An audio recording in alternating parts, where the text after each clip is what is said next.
Good evening and welcome to News Channel 8. I'm Jerome Aegean, and these are some of the top stories we have for you tonight. Teenage girls gone wild on the boardwalk, leaving a 16-year-old dead. Another prisoner killed inside Golden Grove Prison, and saturated patrol turns up the heat. These stories and more up next on News Channel 8.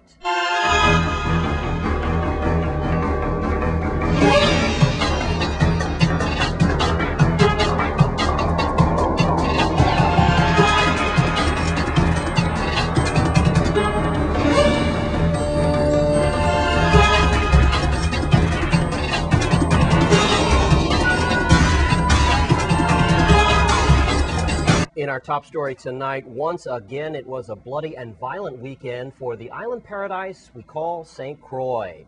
We start on the Christiansted Boardwalk just minutes after the Friday night jump up as carnage and chaos took over. News Channel 8's Wes Small files this tragic report. Thanks a lot, Jerome. Just a horrible, bloody weekend for St. Croix once again, as the body count now goes up to 18 on this tiny island. I don't know what it's going to take, but we are standing here in front of Rum Runners, and it was around 10:40 jump up Friday night when all hell broke loose. 6 to 8 female minors, young women, getting into an altercation, leaving one 16-year-old dead. Right away, we want to quell the rumors about others being killed, rumors in melee taking over priority over the weekend. I'm going to give you what I know after Melody Rames from the VIPD breaks this horrible event down. Police on St. Croix are investigating a multiple assault that occurred among 6 females between the ages of 15 and 18 at about 10:45 p.m. Friday, July 7th on the boardwalk in Christiansted Town. The fight left one 16-year-old female dead and 5 other females injured from multiple stab wounds. Police arriving on the scene observed 6 females injured with stab wounds to their upper bodies. The injured included one 15-year-old, one 16-year-old, 2 17-year-olds, and 2 18-year-olds.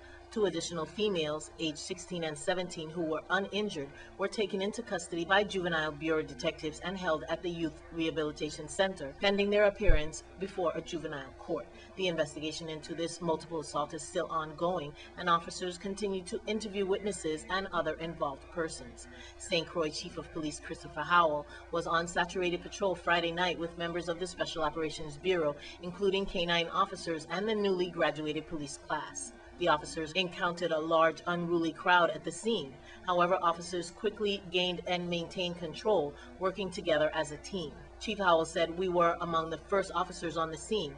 He said that some individuals tried to aggressively force their way past the crime scene barriers despite warnings from officers. He said the saturated patrol officers gained control of the crowd and administered life-saving emergency assistance to the victims alongside the responding EMTs. Howell said several onlookers also assisted the injured persons. He said there was one woman who identified herself as a trauma nurse who performed CPR on a victim.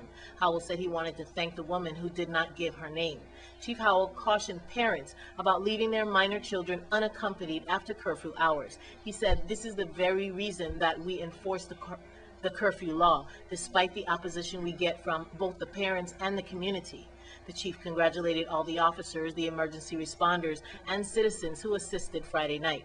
He said without their assistance, professionalism, and skill, there could have been more casualties that night. All right, I did just place a call to Rum Runners just a few minutes before I got to the location, and the manager on duty said that he was not here the night of the killing. However, he wanted to say that him and his staff did everything they could to try to save this poor young girl's life, giving the EMTs more gloves, more towels to stop the profuse bleeding. But folks, I got to tell you something. This is a horrible, horrible situation. I stand here with a lot of computer blogs that are coming through the internet, mostly from young people. But here's one. We're moving to St. Croix in a few months for a job opportunity.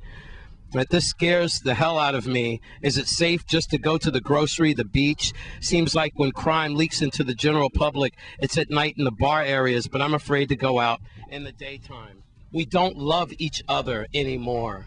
You can't blame the police. You can't blame Rum Runners. You have to look inside of our homes. We don't treat each other well. On the boardwalk, as the carnage continues to plague our area. I'm Wes Small for News Channel 8. Thanks, Wes, for that report. And as Wes alluded, the Virgin Islands Police Department did call an emergency press conference earlier today. Wes was there. Thanks a lot, Jerome. We were asked to come here for an emergency press conference at Rainbow Command about the carnage that happened on the boardwalk after jump up. I'm going to take you to that press conference in just a second, but there's a lot of rumors and melee out there. But let's start with at least 2 girls dead on the boardwalk. We know now that is not true. It is a 16-year-old girl, and she is a minor, her age not yet released. 2 suspects are in custody. Those girls are also minors. Their names are not released, and we believe that we do have their ages. We believe they could be 16 or 17 years old. They're working on that. Right now, let's go to that press conference with Police Chief Hal, set up by VIPD spokesperson Melody Rames. Let's take it first, how the 911 call came in and exactly what went down. At 10:51 p.m. on July 8th, 911 began receiving reports of multiple stab victims on the Christiansted Boardwalk area. The call was dispatched immediately and units responded to the scene at code. The 32 officers assigned to the saturated patrol were on scene within minutes of the first 911 call, and in spite of a large crowd was able to administer life-saving first aid, gain control of the crime scene, and arrest 2 suspects within minutes. These 2 suspects appeared in juvenile court this morning and have been charged with murder in the 1st degree. Now, one of the pending questions about this incident is the curfew, and when are parents going to be held accountable for their children's actions? What is the deadline for a 16-year-old and under to be out at night? What I would say is that you have heard of the VIPD's approach, and we've been on this road before. Prior to Christmas events, we very aggressively enforced curfew violations, and we did so at the without the support of a lot of the community. There was a lot of flack the police department got because of it. And that didn't sway what we were doing, and as a result of this event, we're going to do it at greater numbers. Now, there probably needs to be, according to my interpretation of the law, and I'm not an attorney, there probably needs to be an action in the Senate that would hold parents accountable. And certainly, I've had conversations with the Senate about this, and it's been done in other jurisdictions, and there's no reason that it can't be done here. But as it is right now, my interpretation is it makes it very difficult to hold parents accountable. But what we have been doing is when we encounter these minors out past curfew, we're waking mom and dad up and bringing them to the station to come and get their kids. And if they don't want to be inconvenienced by this, they'll make sure they know their kids are where their kids are, and they're in close proximity to them at any given hour of the day or night. Otherwise, if we come in contact with them, we're going to pull them in. Perhaps the only good thing to come out of this horrible tragedy is the fact that we can shine light on the homes of where these children are coming from and the parents and how they have to take responsibility in the children's actions. Finally, perhaps the parents will be held accountable for their child's actions. After all, if you can't accompany them to a jump up or a juve and you are constantly violating curfew, then the parents should be held accountable as well. We do know this much. We have a 16-year-old girl who is dead. At Rainbow Command, I'm Wes Small for News Channel 8.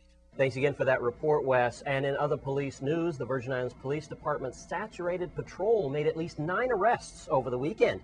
Here's Melody Rames with the details. Saturated patrol officers on St. Croix arrested 8 persons for possession of a controlled substance and 1 for driving under the influence of an intoxicating substance. 3 suspects were arrested a few minutes before 4 p.m. at the Consumer gas station in Frederiksted.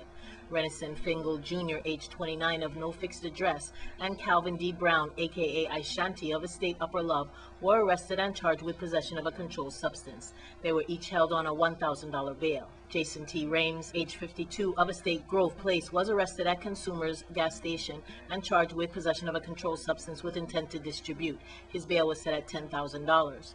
And at about 5 p.m., Kaylee Ayala, age 27, of Estate Clifton Hill, was arrested on the Queen Mary Highway and charged with simple possession of a controlled substance. His bail was set at $1,000. Megan Fitzgerald, age 32, of Estate Work and Rest, was arrested in the area of Estate Mambi Jew. Carlton Walters, age 18, of Estate Clifton Hill, and Malik Graham, age 20, of Estate Glen, were both arrested near the basketball court in Estate Glen. The three suspects were arrested at about 6 p.m. and charged with simple possession of a controlled substance. They were all held on $1,000 bail each. And at about 10 p.m., Joseph Williams, age 25, of no fixed address, was arrested in the Ario Diaz Heights housing community and charged with simple possession of a controlled substance.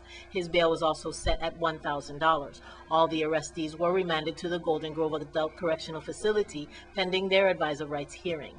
Christopher A. George, age 57, of Estate LaGrange, was arrested after police noticed the vehicle that he was driving did not have back brake lights. When officers stopped the vehicle, they observed that George was exhibiting signs of being under the influence of alcohol. He was given a field sobriety test and a breathalyzer test, and he failed both tests. He was placed on a $1,000 bail and released after he surrendered his license in lieu of bail. Thanks, Wes. And Melody Rames of the Virgin Islands Police Department. When we come back from this break, a prisoner is stabbed to death at Golden Grove. The details are up next.